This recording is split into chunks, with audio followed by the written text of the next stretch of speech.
વિચારો, દરિયા કિનારે એક ડુંગર, એક રક્ષક દેવી અને એક એવું નામ જે એક ચમત્કારથી જન્મ્યું.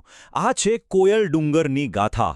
એક એવી જગ્યા જ્યાં શ્રદ્ધા, શૌર્ય અને રહસ્ય બધું જ એક સાથે જીવંત થઈ જાય છે. તો ચાલો આપણે સાથે મળીને આ અનોખી દંતકથાની સફરમાં આગળ વધીએ. જરાક કલ્પના કરી જુઓ, સામે વિશાળ સમુદ્ર લહેરાઈ રહ્યો છે અને એની જ બાજુમાં એક રહસ્યમય ડુંગર ઊભો છે. આ કોઈ એવી તેવી જગ્યા નથી. આ એ જગ્યા છે જ્યાં સદીઓથી દંતકથાઓ ગુંજતી આવી છે અને આપણી જે વાર્તા છે ને એની શરૂઆત પણ બસ અહીંથી જ થાય છે. તો આ છે દરિયા કિનારે આવેલો એક પવિત્ર ડુંગર. પણ કયો? આ છે કોયલ ડુંગર. પણ સવાલ એ છે કે એ આટલો પવિત્ર કેમ ગણાય છે? શું છે એની પાછળનું કારણ? ચાલો એને જ સમજવાથી શરૂઆત કરીએ. બરાબર, આ જ તો મુખ્ય સવાલ છે કે ભાઈ આ ડુંગરને આટલો પવિત્ર કોણ બનાવે છે? ગુજરાતના આટલા લાંબા દરિયા કિનારે તો કેટલાય ડુંગરો છે. તો પછી આજ કેમ આટલો ખાસ? વેલ, એની પાછળ કોઈ નાનું સૂનું કારણ નથી, પણ એક એવી દૈવી શક્તિની વાત છે જેણે બધું બદલી નાખ્યું. અને એ દૈવી શક્તિ છે સાગર ખેડૂઓની રક્ષક દેવી મા સિકોતર. સદીઓથી જે લોકો પોતાનો જીવ જોખમમાં મૂકીને દરિયો ખેડતા હતા, એમના માટે મા સિકોતર જ શ્રદ્ધાનું સૌથી મોટું કેન્દ્ર હતા. તો મા સિકોતર, એમની ભૂમિકા ખરેખર બહુ જ મહત્વની હતી. એમને દરિયો ખેડનારા લોકોના રક્ષક દેવી તરીકે પૂજવામાં આવતા. માન્યતા એવી હતી કે જ્યારે પણ કોઈ વહાણ તોફાનમાં ફસાય કે પછી રસ્તો ભૂલી જાય, ત્યારે મા સિકોતર પોતે જ એમને રસ્તો બતાવીને સહી સલામત કિનારે પાછા લાવતા.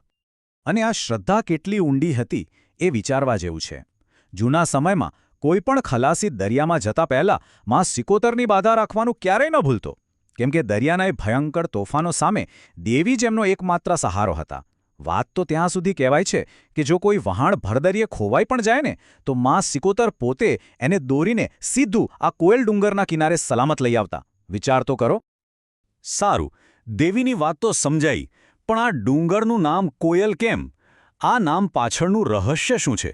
ચલો હવે એ જાણીએ, કારણ કે આ નામ પાછળ પણ એક એવી ચમત્કારિક ઘટના છે જે આખી વાર્તાને વધુ રસપ્રદ બનાવે છે. કહેવાય છે કે જે દિવસે મા સિકોતર આ જગ્યા પર પ્રગટ થયા, ત્યારે એક અદ્ભુત ચમત્કાર થયો. એ જગ્યા જે પહેલાં સાવ સૂકી અને વેરાન હતી, ત્યાં અચાનક જ કોયલના મીઠા ટહુકા સંભળાવા લાગ્યા. આખા વાતાવરણમાં જાણે જીવ આવી ગયો. બધું જ એકદમ મનોહર બની ગયું. અને બસ એ જ દૈવિક ક્ષણની યાદમાં આ ડુંગરને નામ મળ્યું કોયલ ડુંગર. પણ વાત અહીં માત્ર દંતકથા અને શ્રદ્ધા પર અટકતી નથી. આ વાર્તાના મૂળિયા ઇતિહાસ સાથે પણ જોડાયેલા છે. એક એવો ઇતિહાસ જ્યાં ભક્તિની સાથે સાથે શૌર્યની પણ ગાથા છે. આ દંતકથા જોડાયેલી છે ઝાલાવાડના સ્થાપક હરપાલદેવ મકવાણાના સમય સાથે. અને આ જ ઐતિહાસિક જોડાણ એ વાત સાબિત કરે છે કે કોયલ ડુંગરની વાત માત્ર કોઈ કહેલી સાંભળેલી વાત નથી, પણ એ સમયના ઇતિહાસ અને સમાજનો એક બહુ જ અગત્યનો ભાગ છે. તો એમ કહી શકાય કે કોયલ ડુંગરની આખી ગાથા બે મજબૂત પાયા પર ઊભી છે.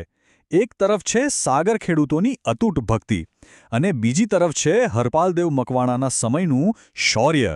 અને જ્યારે ભક્તિ અને શૌર્ય ભેગા થાય, ત્યારે જ આવી અનોખી અને શક્તિશાળી દંતકથા બને છે. હવે સૌથી રસપ્રદ વાત એ છે કે આ વાર્તા ખાલી ઇતિહાસના પાનામાં જ નથી રહી ગઈ. ના, આ તો એક જીવંત વારસો છે જે આજે પણ ધબકી રહ્યો છે. તો ચાલો જોઈએ કે આ વારસો આજે કયા સ્વરૂપે આપણી સામે છે. આજે પણ કોયલ ડુંગર પર જઈએ તો ત્યાં એક પ્રાચીન મંદિર જોવા મળે છે. એની દિવાલો પર જે કોતરણી છે, એને જોઈને જ લાગે કે જાણે એ સદીઓ જૂની વાર્તાઓ કહી રહી છે. અને ખાસ કરીને સાંજનો સમય, જ્યારે આરતી થાય, ચારે બાજુ ઘંટારવ અને દીવાઓનો પ્રકાશ ફેલાય, ત્યારે તો એવું જ લાગે કે જાણે સમય થંભી ગયો છે. આ જ જીવંત પરંપરાઓ છે જે આ ગાથાને આજે પણ જીવતી રાખે છે. અને આ બધું આપણને એક બહુ જ ઊંડા સવાલ પાસે લાવીને ઊભું રાખે છે કે જ્યારે ઇતિહાસ અને શ્રદ્ધા આ બંને એકબીજામાં ભળી જાય, ત્યારે કોઈ વાર્તા કેવી રીતે પેઢી દર પેઢી જીવંત રહે છે અને કદાચ વધુને વધુ શક્તિશાળી બનતી જાય છે. મને લાગે છે કે આ જ કોયલ ડુંગરની દંતકથાનો અસલી જાદુ છે.